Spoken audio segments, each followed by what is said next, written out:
మన ప్రభువును ప్రియ రక్షకుడైన యేసుక్రీస్తు పరిశుద్ధ నామమునకు మహిమ కలుగునుగాక. ప్రభువుతో ప్రతి ఉదయం అనే కార్యక్రమాన్ని చూస్తూ ఉన్న మీ అందరికీ ప్రేమపూర్వక వందనాలు తెలియజేసుకుంటూ ఉన్నాను. దయగలిగిన దేవుడు మనందరికీ తోడయుండి ఆయన కృపలో మనలను నడిపించునుగాక. దేవునికి మహిమ.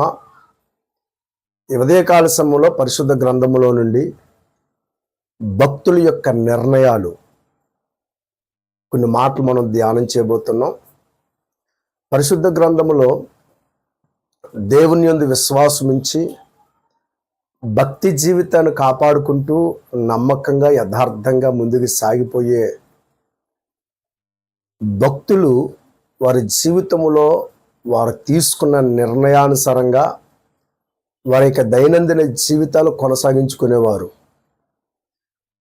వారు తీసుకున్న ప్రతి ఆ యొక్క నిర్ణయాల మీద వారి జీవితం చక్కగా కొనసాగించబడేది. ఈ ఉదయకాల సమయంలో నిర్ణయాలు సరిగా లేకపోతే ప్రతి విషయంలో కూడా మనము వెనుకడుగు వేస్తూ ఉంటాం. చాలా సందర్భాల్లో నిర్ణయాలు తీసుకుంటాం, ఆ నిర్ణయాలకి కట్టుబడి ఉండలేనటువంటి పరిస్థితులు కూడా మనకు ఎదురవుతూ ఉంటాయి. కానీ పరిశుద్ధ గ్రంథంలో కొందరు భక్తులు వారి జీవితంలో ఎలా బ్రతకాలని వారు నిర్ణయించుకున్నారో ఆ నిర్ణయానికి వారు కట్టుబడి మరి ముందుకు సాగిపోయినట్లుగా దేవుని వాక్యంలో మనం చూస్తూ ఉన్నాం. పరిశుద్ధ గ్రంథంలో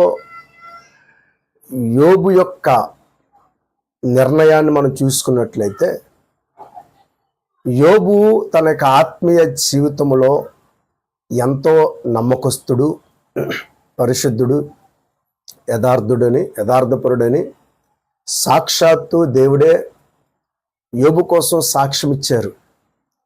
యోబు యొక్క జీవితంలో సమస్తము అతని జీవితంలో కలిగి ఉన్నప్పుడు నమ్మకంగా ప్రభువుని గణపరిచారు.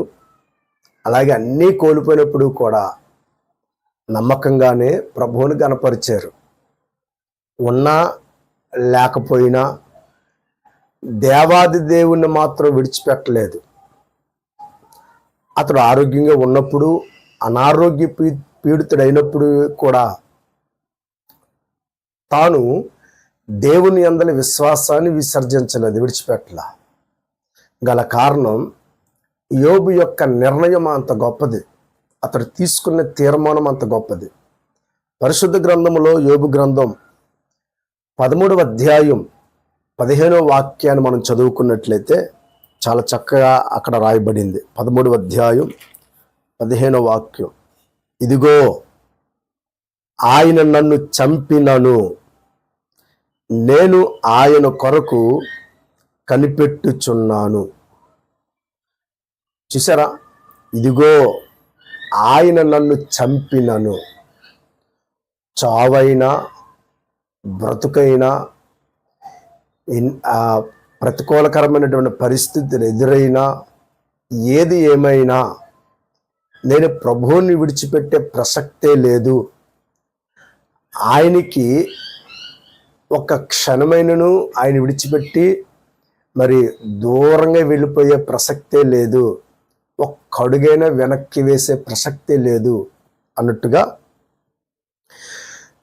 సర్వాధికారి అయినటువంటి దేవుని నామాన్ని నమ్మకంగా ఆరాధిస్తున్నటువంటి యోబు యొక్క నిర్ణయం, ఆయన నన్ను చంపినను. చంపేస్తాడా? దేవునికి మహిమ. బ్రతకనిస్తాడా? ఆయన కోసమే బ్రతుకుతాను అన్నట్టుగా ఆయన నన్ను చంపినను, నేను ఆయన కొరకు కనిపెట్టుచున్నాను. దేవునికి మహిమ. కనుక అన్నీ ఉన్నప్పుడు ఆరాధించడం గొప్ప విశేషం కాదు. కానీ అన్నీ కోల్పోయినప్పుడు ఆరాధించుట్లోనే గొప్ప విశ్వాసం. మన ఆధ్యాత్మికమైనటువంటి జీవితంలో మనం అన్ని విషయాల్లో చక్కగా ఉన్నప్పుడు ప్రభువుని స్తుతిస్తూ ఉంటాం. ఎక్కడైనా ఇబ్బందులు కానీ లోటుపాట్లు వచ్చినప్పుడు చాలా సందర్భాల్లో మన విశ్వాసాలు బలహీనపరచబడతాయి. దేవుడు మా జీవితంలో ఏం చేశారు అన్నటువంటి ఒక ఆలోచనకి మనం దిగిపోతూ ఉంటాం. యోబు యొక్క జీవితంలో అలాంటి పరిస్థితులకి తావులేవు. ఆయన ఇచ్చాడు, ఆయన తీసుకున్నాడు, ఆయనకి మాత్రమే మహిమ అని మరి ప్రభువుని స్తుతించడానికి గల కారణాలు, యోబు యొక్క నిర్ణయం అంత గొప్పది. ఆయన కోసమే నేను బ్రతుకుతాను, నన్ను చంపినా ఆయన కోసమే బ్రతుకుతా, బ్రతికించినా ఆయన కోసమే బ్రతుకుతా. అందుకే ప్రతికూలకరమైనటువంటి పరిస్థితులు యోబు జీవితంలో ఎదురైనప్పుడు ఏ మాత్రము కూడా ఆయన్ని విడిచిపెట్టలేదు. తన భార్య ఎందుకు వచ్చిన దేవుడు దూషించి మరణం కమ్మని మరి తన భార్య యోబుని అన్నప్పటికీ కూడా యోబు యొక్క మాటల్లో అక్కడ మనం చూసినట్లయితే ఆయన అన్ని ఇస్తున్నప్పుడు మనం అనుభవించాం. ఆయన మన జీవితంలో కార్యాలు చేస్తున్నప్పుడు అద్భుతంగా మనం ముందుకు వెళ్ళిపోయాం.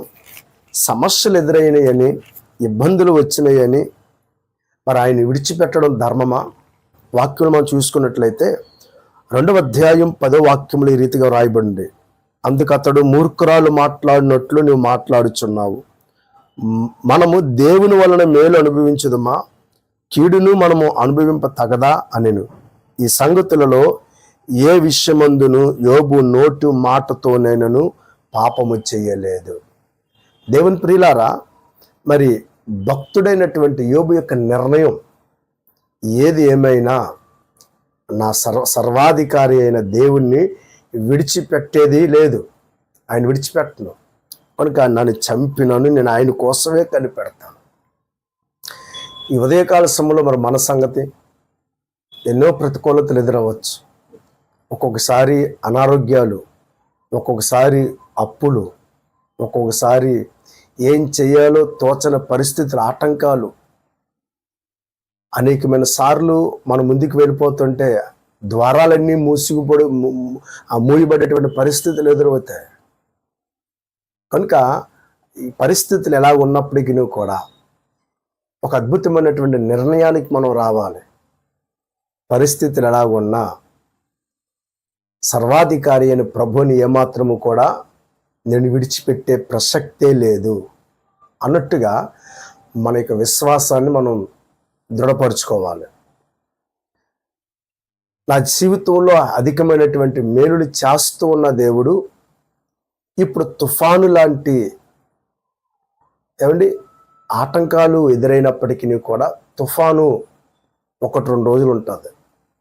అలాంటి పరిస్థితులు నా అనుమతించబడినప్పటికీ కూడా సృష్టికర్త అయిన దేవుడు తప్పనిసరిగా మరలా నా పట్ల కృప చూపిస్తాడు గనుక ఆయనని విడిచిపెట్టే ప్రసక్తే లేదు అన్నట్టుగా మన యొక్క నిర్ణయాలు మనం దేవుని ఎదుట తీసుకునే వారంగా ఉండాలి. కనుక యోబు యొక్క జీవితంలో ఆయన నన్ను చంపినా నేను యథార్థతను వేడను అన్నట్టుగా అద్భుతమైన నిర్ణయం తీసుకున్నాడు. నిర్ణయానుసారంగా ముందుకు సాగిపోయాడు. దేవునికి మహిమ కలుగునుగాక. మన ఆత్మీయ జీవితంలో కూడా పరిస్థితులు ఎలా ఉన్నప్పటికీ కూడా మరి ఆయనను విడిచిపెట్టకుండా సరైనటువంటి నిర్ణయానుసారంగా మనం ముందుకు సాగిపోవలసినటువంటి వారమై ఉన్నాం. దేవునికి మహిమ. రెండవదిగా దావీదు యొక్క నిర్ణయం. దావీదు హృదయంలో ఎన్నో నిర్ణయాలు ఉన్నాయి. దావీదు యొక్క జీవితంలో నేను దేవునికి మందిరాన్ని కట్టాలి, నేను దేవుని మందిరం కట్టేంత వరకు కూడా నేను ఏమాత్రం కూడా మరి నేను నిద్రపోనన్నట్టుగా అతని జీవితంలో అతనుకున్న ఆశ దేవుని మందిరాన్ని కట్టాలి. దానికంటే ముందుగా దావీదు బాలుడిగా ఉన్నప్పుడే దేవుని కోసం పౌరుషంగా బ్రతికే వ్యక్తి. ఒక్కొక్క సమయంలో గొలియాతుతో ఇశ్రాయేలు ప్రజలకి యుద్ధం జరుగుతూ ఉంది. గొలియాతు ప్రతిరోజు కూడా ఇశ్రాయేలు ప్రజలతో తలపడడానికి వచ్చాడు. కనుకున్నటువంటి కొన్ని షరతులు బట్టి మరి ప్రజలు ఎవరూ కూడా గొలియాతుతో యుద్ధం చేయలేని పరిస్థితులు. మరి ఒకరొక దినాన్న తన అన్నలను దర్శించడానికి, ఆహార పదార్థాలు ఇవ్వడానికి దావీదు యుద్ధరంగానికి వచ్చినప్పుడు అక్కడ అనేకులు మాట్లాడుతూ ఉన్నారు. ఈ గొలియాత్ అన్నవాడు జీవము కలిగిన దేవుని సైన్యాన్ని తిరస్కరిస్తున్నాడు, దూషిస్తున్నాడు. ఈ మాటలన్నీ కూడా దావీదు యొక్క చెవిలో పడినప్పుడు దావీదుకి చాలా పౌరుషం వచ్చింది. ఎవరిని బట్టి? ఈ యొక్క సున్నతి లేని ఫిలిష్తీయుడు సర్వాధికారి, మహోన్నతుడైనటువంటి దేవుని పిల్లలను దూషించడమా? ఆయనకి మహిమ కలుగునట్లుగా నేనే యుద్ధం చేస్తాను అన్నట్టుగా దావీదు తన జీవితంలో మరి ముందుకు వచ్చినట్లుగా వాక్యంలో చూస్తూ ఉన్నాం. వాక్యంలో మనం చూసుకున్నట్లయితే చూడండి, అతని నిర్ణయం ఎలా ఉందంటే సమూయేలు మొదటి గ్రంథం 17వ అధ్యాయం, సమూయేలు మొదటి గ్రంథం 17వ అధ్యాయం 36వ వాక్యం. మీ దాసుడనైన నేను ఆ సింహమును ఎలుగుబంటిని చంపితేనే, జీవము గల దేవుని సైన్యములను తిరస్కరించిన ఈ సున్నతి లేని ఫిలిష్తీయుడు వాటిలో ఒక్కదాని వలె అగుననియు, సింహముల యొక్క బలము నుండి ఎలుగుబంటి యొక్క బలము నుండి నన్ను రక్షించిన యెహోవా ఈ ఫిలిష్తీయుని చేతిలో నుండి కూడా నన్ను విడిపించునని చెప్పాను. దేవునికి స్తోత్రం కలుగునుగాక. జీవము గల దేవుని ధిక్కరించే గొలియాతుని చీల్చి చెండాడుతాను. అతని యొక్క నిర్ణయం అది. ఎంతో పౌరుషంతో జీవము కలిగిన దేవుని సైన్యాన్ని, జీవము కలిగినటువంటి దేవుని ఆ సైన్యాన్ని దూషిస్తున్నటువంటి, తిరస్కరిస్తున్నటువంటి ఈ ఫిలిష్తీయుణ్ణి తప్పనిసరిగా చీల్చి చెండాడుతాను. చూసారా అతనికి ఉన్నటువంటి నిర్ణయం? నిద్రపోలేదండి. యుద్ధరంగంలోకి వెళ్ళాడు. గొలియాతు మాట్లాడుతున్నాడు, నేనేమైనా కుక్కనా అని రకరకాలుగా మరి దావీదును దూషిస్తున్నట్లుగా చూస్తాం. వాక్యం మనం చూసుకున్నట్లయితే 45వ వచనం ఒకసారి చూసినట్లయితే, దావీదు, నీవు కత్తియు ఈటియు బల్లెమును ధరించుకునే నా మీదకి వచ్చుచున్నావు. అయితే నీవు తిరస్కరించిన ఇశ్రాయేలీయుల సైన్యములకు అధిపతి యెహోవా పేరట నేను నీ మీదకి వచ్చుచున్నాను. దేవునికి స్తోత్రం. అతని నిర్ణయం ఏంటి తెలిసే? మరి జీవము గల దేవుణ్ణి తిరస్కరిస్తూ, జీవము కలిగిన దేవుని సైన్యమును తిరస్కరిస్తూ దూషిస్తున్నటువంటి ఆ యొక్క గొలియాతును హతమార్చాలనుకుని అతడు ఒక అద్భుతమైన ఉద్దేశంతో యుద్ధరంగంలోకి వచ్చాడు. దేవునికి మహిమ కలుగునుగాక. అందుకని అంటాడు, యెహోవా పేరట నేను నీ మీదకు వచ్చుచున్నాను, ఒక్క దినములో యెహోవా నిన్ను నా చేతికి అప్పగిస్తాడు అని ఒడిసేలు తీసి త్రిప్పి కొట్టినప్పుడు బోర్లా మరి గొలియాతు పడి మరి ఆ గొప్ప విజయాన్ని దావీదు ఇశ్రాయేలు ప్రజలకు ఇచ్చినట్లుగా దేవుని వాక్యంలో చూస్తున్నాం. దావీదు యొక్క నిర్ణయం ఏంటంటే, జీవము కలిగిన దేవుణ్ణి తిరస్కరించే గొలియాతుని చీల్చి చెండాడుతాను. అతనుకున్న నిర్ణయం కనుక ఆ నిర్ణయానుసారంగా యుద్ధరంగంలోకి వెళ్ళాడు. యుద్ధము యెహోవాదని ఆయనకి అప్పగించుకున్నాడు. ఆయన నామమునికి కీర్తి ప్రభావము కలుగునట్లుగా ఏమండి మరి ముందుకు వెళ్ళాడు. విజయాన్ని సాధించి దేవునికి మహిమకరంగా బ్రతికాడు. దేవునికి స్తోత్రం కలుగునుగాక. కనుక ఈ ఉదయకాల సమయంలో దేవుని ప్రియులారా, మనం దేవుని ఎదుట సరైనటువంటి నిర్ణయాలు తీసుకుని నిర్ణయానుసారంగా మనం ముందుకు సాగిపోవలసినటువంటి వారమై ఉన్నాము. కనుక యోబు యొక్క జీవితంలో కావచ్చు, దావీదు యొక్క జీవితంలో కావచ్చు గొప్ప నిర్ణయాలు తీసుకున్నారు. ఆ నిర్ణయానుసారంగా నడిపించబడ్డారు. దేవునికి మహిమకరంగా బ్రతికారు. దేవునికి ఘనత కలుగునట్లుగా బ్రతికారు. ఏమంటే వారి జీవితంలో దేవుని నామాన్ని అనేకులు మహిమపరచినట్లుగా వారు అద్భుతమైనటువంటి ఆ సాక్ష్యాన్ని వారు సంపాదించుకున్నట్లుగా దేవుని వాక్యంలో చూస్తున్నాం. కనుక ఈ కార్యక్రమాన్ని చూస్తున్న దేవుని బిడ్డలారా, మనము కూడా దేవుని విషయంలో మంచి నిర్ణయాలు తీసుకుని ముందుకు సాగిపోదాం. అట్టి కృప దేవుడు మనందరికీ సమృద్ధిగా సమకూర్చునుగాక. ఆమేన్. చిన్న ప్రార్థన. ప్రేమ కలిగిన తండ్రి, ఈ ఉదయకాల సమయంలో భక్తుల యొక్క నిర్ణయాలు మేము ధ్యానించున్నాం. యోబు యొక్క నిర్ణయం, దావీదు యొక్క నిర్ణయం.